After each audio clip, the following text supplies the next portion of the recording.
Pernikahan yang tidak terpikirkan. Episode 64. Amarah Bima. Di apartemen, Markus sangat marah dan kesal saat mengetahui jika Oma Ayu yang menjadi kartu asnya menghilang dari tempat persembunyian. Dia pun tidak segan-segan menembak mati anak buah yang seharusnya menjaga Oma Ayu. Sialan, kalian. Hanya menjaga satu wanita tua saja kalian tidak bisa. Dor, dor, dor. Suara tembakan kembali terdengar, mayat-mayat berjatuhan di apartemen itu. Dia langsung menyuruh anak buahnya yang lain membuang mayat-mayat itu. Siapa? Siapa yang sudah menghancurkan rencanaku? Markus tampak gelap mata. Dia segera menghubungi anaknya Lutfi yang sudah dalam perjalanan menuju MK atas permintaan Vivi. Markus semakin emosi saat tidak bisa menghubungi Lutfi. Dasar anak sialan. Berani-beraninya dia menghilang begitu saja.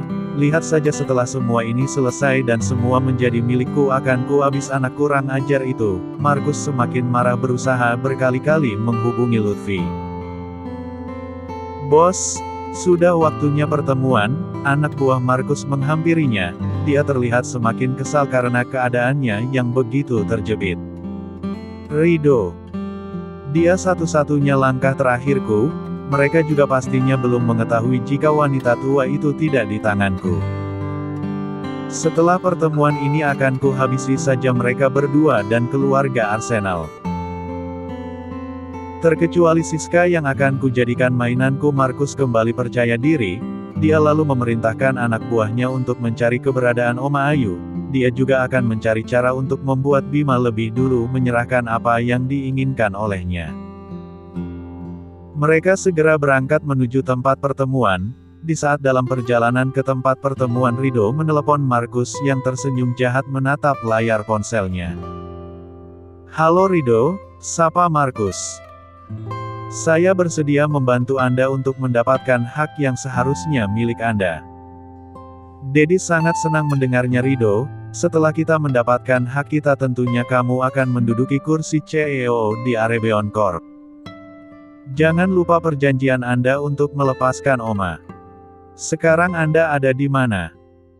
Dedi sedang dalam perjalanan menuju ke tempat pertemuan untuk bertemu dengan Bima Arsenal. Aku kan ke sana.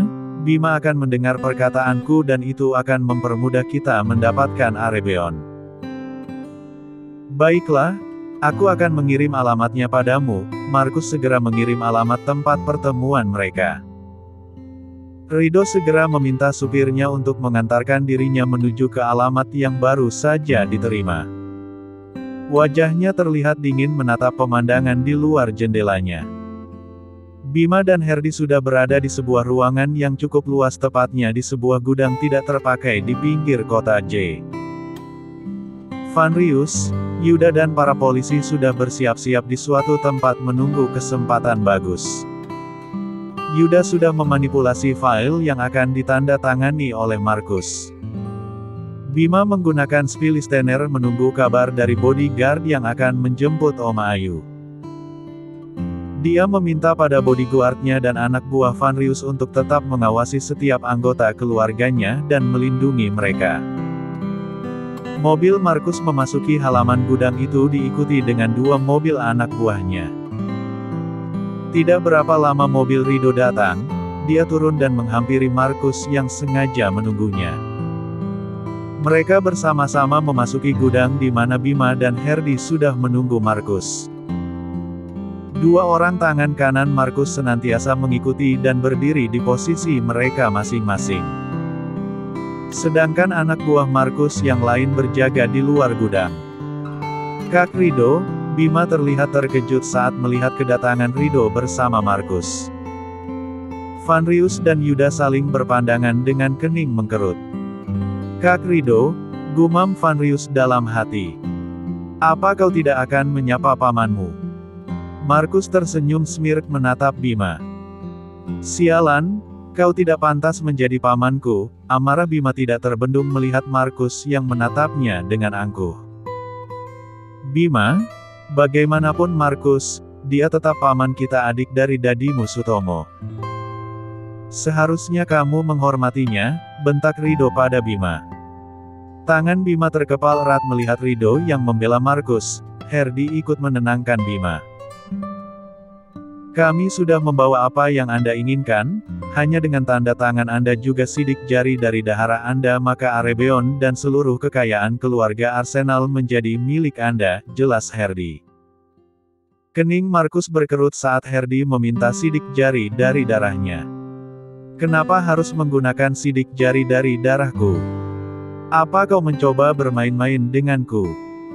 Markus menatap tajam Herdi dan Bima. Hal ini merupakan prosedur dari Arebeon yang menggunakan sistem mutakhir. Sistem ini menggunakan sidik jari darah untuk mengenali darah keturunan Arsenal, jelas Herdi kembali sambil mengeluarkan file yang sudah mereka persiapkan. Sudahlah, ikuti saja kemauan mereka. Bukankah tujuan Anda menginginkan ini semua yang ada di depan mata? Jangan ditunda lagi. Sebelum mereka berulah dan meminta klaim yang lainnya, Rido membujuk Markus untuk menuruti mereka.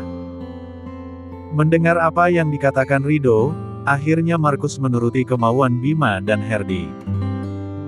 Markus akan menandatangani file itu terhenti saat Bima menanyakan Oma Ayu. Sebelum kau menandatangani file ini, di mana Oma? Tanya Bima dengan menatap tajam Markus. Kamu tenang saja, Oma Ayu dalam keadaan baik-baik saja. Mana mungkin aku akan menyakiti beliau? Setelah semuanya selesai anak buahku akan mengantar Oma Ayu ke mansion Arsenal. Markus tanpa sadar menegaskan jika dirinya lah yang menculik Oma Ayu. Rido, Bima dan Herdi hanya diam bersabar menunggu waktu yang tepat. Bima mempersilahkan Markus untuk menandatangani file itu. Tanpa rasa curiga Markus menandatangani file itu. Di akhir file dimelukai ibu jarinya dan memberikan sidik jari dahara di kertas file itu. Dia tersenyum senang dengan keberhasilannya menguasai harta kekayaan Arsenal. Dia lalu mengode pada dua orang tangan kanannya yang segera mengeluarkan pistol mengarahkan pada Bima dan juga Rido. Markus, apa maksudmu ini? Rido tampak geram saat anak buah Markus menodongkan senjata api padanya.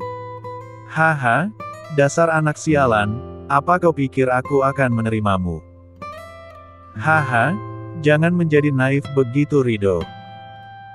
Demi mencapai tujuanku memanfaatkan anak itu dengan cerita sedih hanyalah bagian dari rencanaku. Sekarang pergilah ke dunia sana.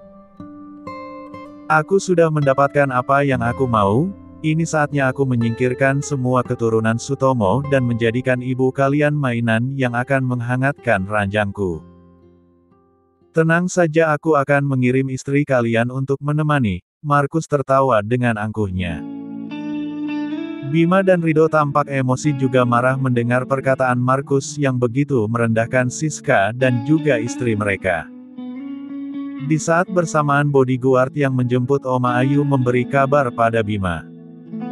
Tuan muda Nyonya besar sudah bersama kami. Saat ini kami akan membawa beliau ke Arsen Medical.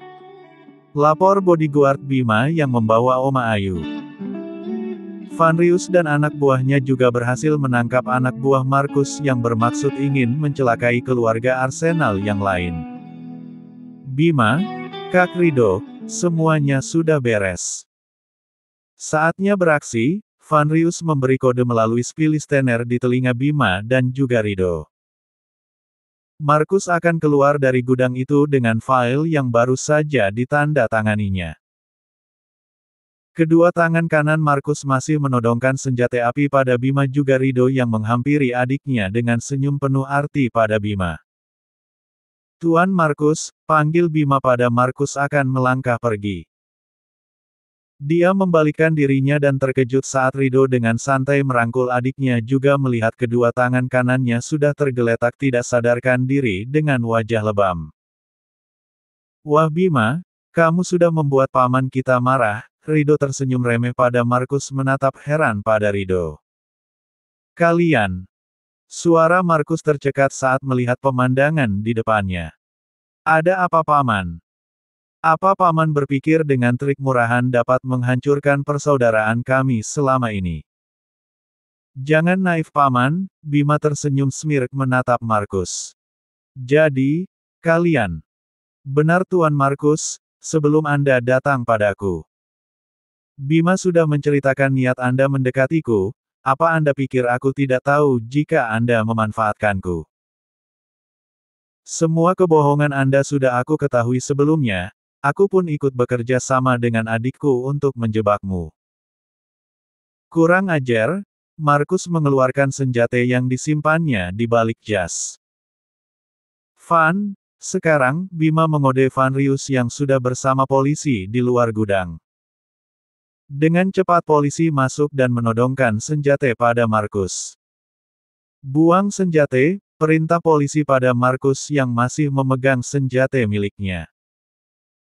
Dia pun membuang senjatanya, memilih menyerah karena saat ini dia terpojok. Hahaha, kalian pikir bisa menahanku yang kebal dengan hukum. Apalagi dengan harta arsenal di tanganku dengan mudah aku bisa keluar dari penjara, Markus masih percaya diri. Anda yakin jika itu file harta kekayaan Arsenio? Rido menatap Markus yang langsung membuka file di tangannya. Ada beberapa lembar kertas kosong yang berisi tanda tangannya dan kertas yang berisi tulisan ada tanda tangan juga sidik jari darah miliknya. Markus semakin terkejut saat membaca kertas yang berisi tentang pernyataannya menyerahkan tampuk kekuasaan dunia bawah pada Vivi. Vivi, wanita sialan dasar pengkhianat, jadi ini rencana dia. Sial. Markus sangat emosi saat mengetahui jika Vivi berkhianat dan merusak semua rencananya. Dia akan menghancurkan file pernyataan itu, dengan sigap Rido mengambil file itu dari tangan Markus. Eits, Anda tidak bisa menghancurkan surat pernyataan ini, Rido tersenyum penuh kemenangan. Sialan, berani-beraninya kalian menipuku. Aku akan membuat kalian menyesal, Markus segera menelepon anak buahnya yang sudah diperintahkannya untuk membawa Nur. Namun telepon dari Markus sama sekali tidak diangkat oleh anak buahnya.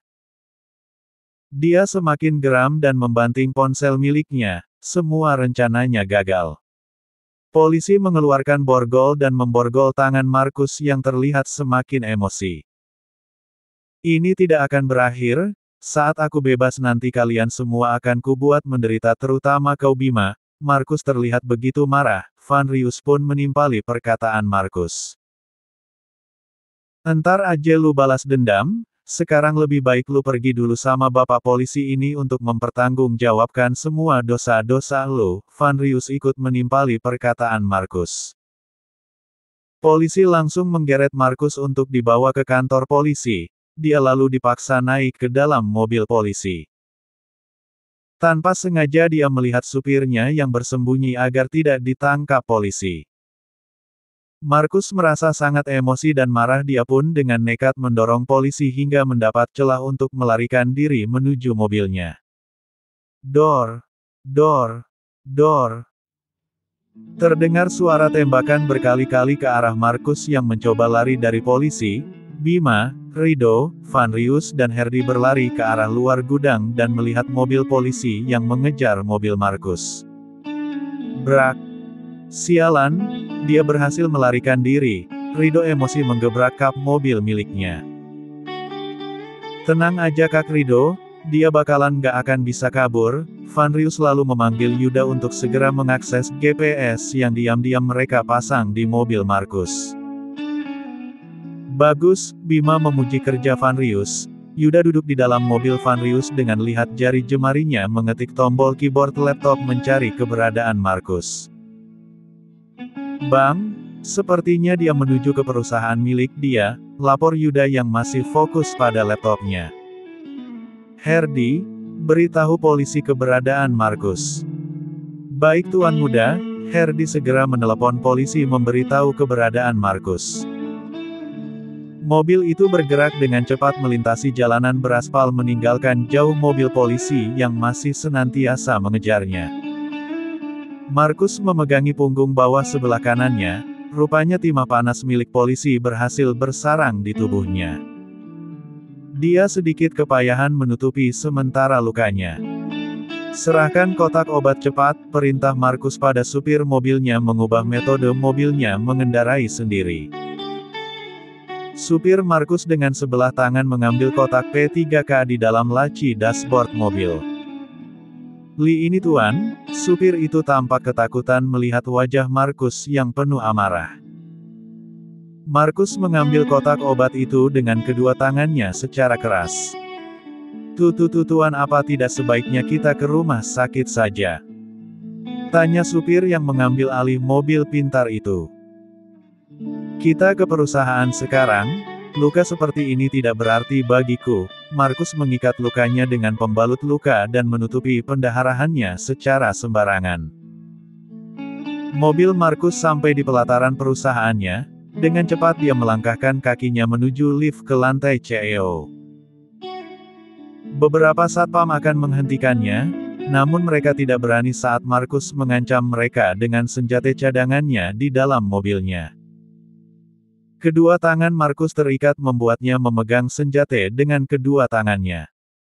Yuda mendapatkan informasi di mana Markus segera memberitahu Bima dan yang lainnya.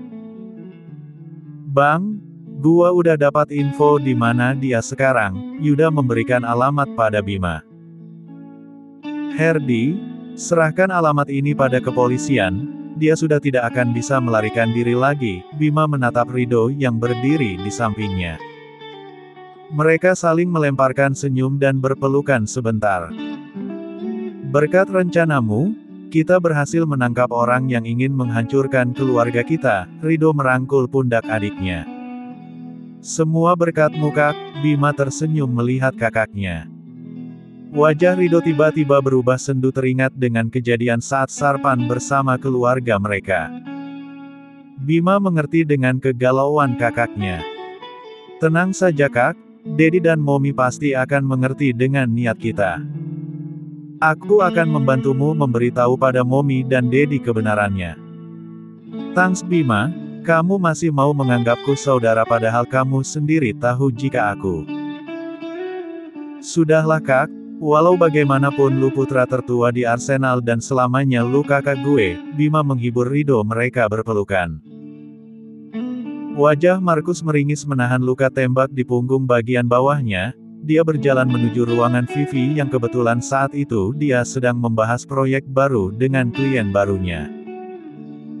Sekretaris yang berada di luar ruang kerja Vivi segera menghalangi Markus untuk masuk ke dalam ruangan.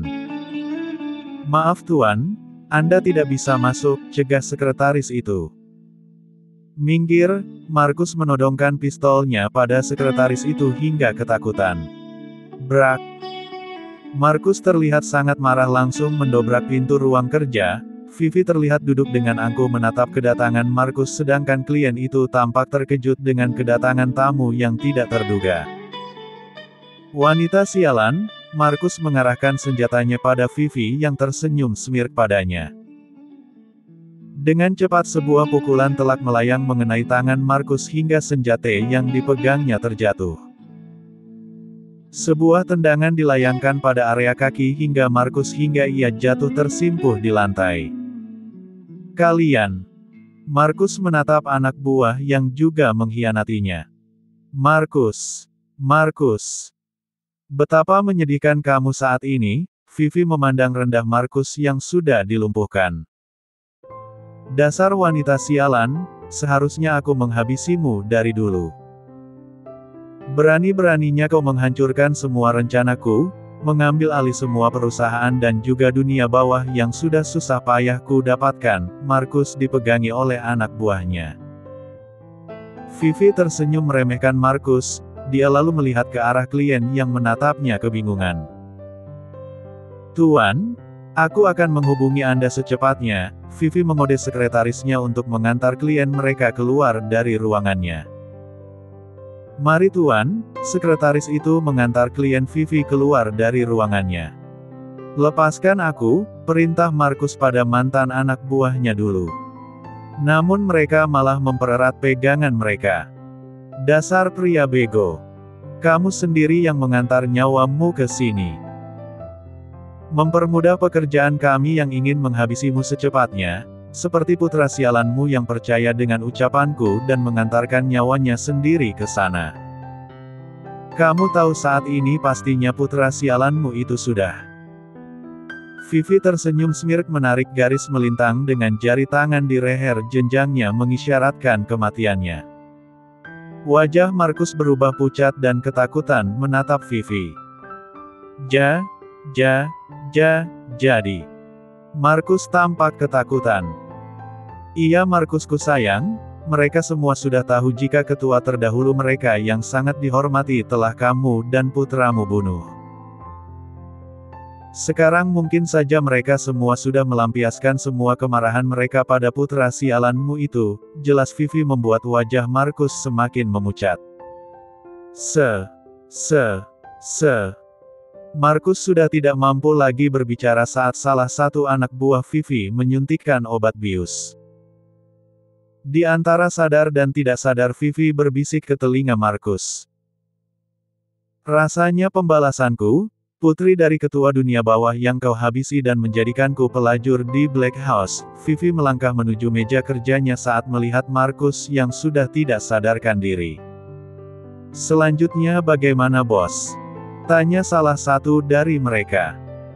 Buang dia keluar dari perusahaan ini, sebentar lagi polisi akan datang untuk membawanya. Tidak usah membuang peluru untuk sampah seperti dia, Vivi dengan santai duduk di kursi kebesarannya. Anak buah Vivi melaksanakan perintahnya, membawa Markus keluar dari perusahaannya. Tidak berapa lama, polisi sudah datang membawa Markus untuk mempertanggungjawabkan semua kesalahan yang sudah diperbuatnya. Sebelum masuk bui Markus dibawa ke rumah sakit oleh polisi untuk mendapatkan perawatan atas luka yang dideritanya. Rido dan Bima duduk berdampingan di samping ranjang rumah sakit. Oma Ayu tampak tidur lelap, selang infus terpasang di tangannya dan selang oksigen berada di hidungnya. Mama, panggil Siska yang baru saja datang segera menghampiri Oma Ayu. Dia segera bergegas ke rumah sakit begitu mendengar kabar Oma Ayu. Tenang saja Mai, Oma dalam keadaan stabil saat ini, Rido memegang pundak Siska menenangkannya. Sutomo, Reni dan Amanda masuk ke dalam kamar Oma Ayu kebingungan melihat sikap Rido yang berbeda saat pagi tadi. Bima dengan wajah datarnya menjelaskan semua sandiwara dan rencana mereka yang berhasil membuat Markus tertangkap dan mendekam di penjara untuk waktu yang lama. Jadi semuanya sandiwara yang kalian mainkan. Siska masih terisak-isak mendengar penjelasan dari kedua putranya. Benar Momi, maaf semua ini kami lakukan untuk mengecoh musuh, semuanya harus senatural mungkin agar memudahkan rencana kami. Makanya Rido bersikap seperti itu, Rido ikut membantu Bima menjelaskan semuanya pada keluarga mereka. Aura kegelapan terasa kuat di kamar perawatan Oma Ayu. Sutomo, Reni dan Amanda tampak mulai menyingkir saat melihat Siska dengan wajah tenang menghampiri kedua pria itu. Kedua tangan Siska dengan cepat menyentuh telinga Rido dan Bima lalu menjewer sekeras mungkin. Mom.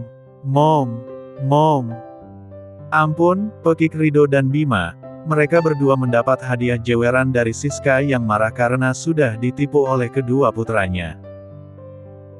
Vanrius, Bastian dan Herdi masuk ke kamar rawat Oma termenung saat melihat Siska sedang menghukum Bima dan Rido.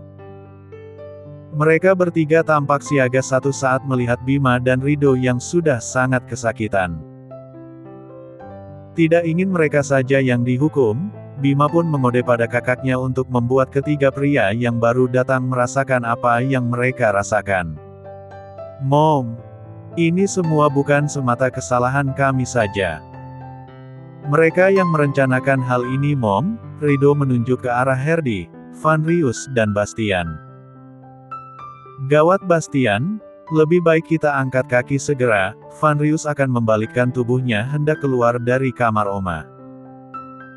Terlambat Van, Herdi hanya tersenyum kecut saat melihat Siska yang sudah melayangkan jari tangan ke telinga mereka masing-masing. Herdi dan Vanrius pun terkena hukuman dari Siska terkecuali Bastian yang menatap mereka yang terlihat mengenaskan. "Mom, kenapa Bastian gak dihukum?" protes Rido. "Karena Bastian dokter, tidak mungkin dia ikut dengan rencana kalian. Tentunya dia sibuk bekerja dan merawat pasien, daripada kalian yang sudah menipu Mommy dan Daddy juga keluarga kalian." Siska tampak sangat kesal. Bima dengan wajah datar menatap ke arah Siska. "Mom, ini semua ide Bastian." Bima dengan wajah serius dan tenang memberitahu Siska jika Bastian juga ikut bekerja sama. Trik yang sering dilakukannya untuk membuat Siska percaya. Bima Arsenal, Rido Arsenal, Herdi, Vanrius, sekarang berdiri di luar kamar Oma, angkat kaki satu dan jewer telinga kalian masing-masing. Jika kalian tidak melaksanakannya, Mommy akan memposting foto kalian saat sekolah yang sangat-sangat memalukan. Ancaman Siska pun membuahkan hasil, mereka berempat segera berdiri di lorong dan melakukan apa yang diperintahkan. Amanda ingin menyelamatkan suaminya dan adik iparnya, namun dicegah Reni dan Sutomo. Mereka memberitahu jika saat ini apa yang dilakukan Siska adalah benar. Reni juga menambahkan jika tidak ada yang akan bisa membuat Siska tenang dan membatalkan hukuman untuk mereka. Amanda hanya menghela nafas. Mereka berempat mengintip di balik pintu saat Siska mengomeli Rido dan yang lainnya. Seperti murid sekolah yang terkena hukuman karena tidak mengerjakan tugas, mereka berempat berdiri sejajar di luar kamar Oma. Mereka berempat bersyukur karena lantai tempat Oma Ayu dirawat lantai VVIP akan sepi dari gangguan. Bersambung.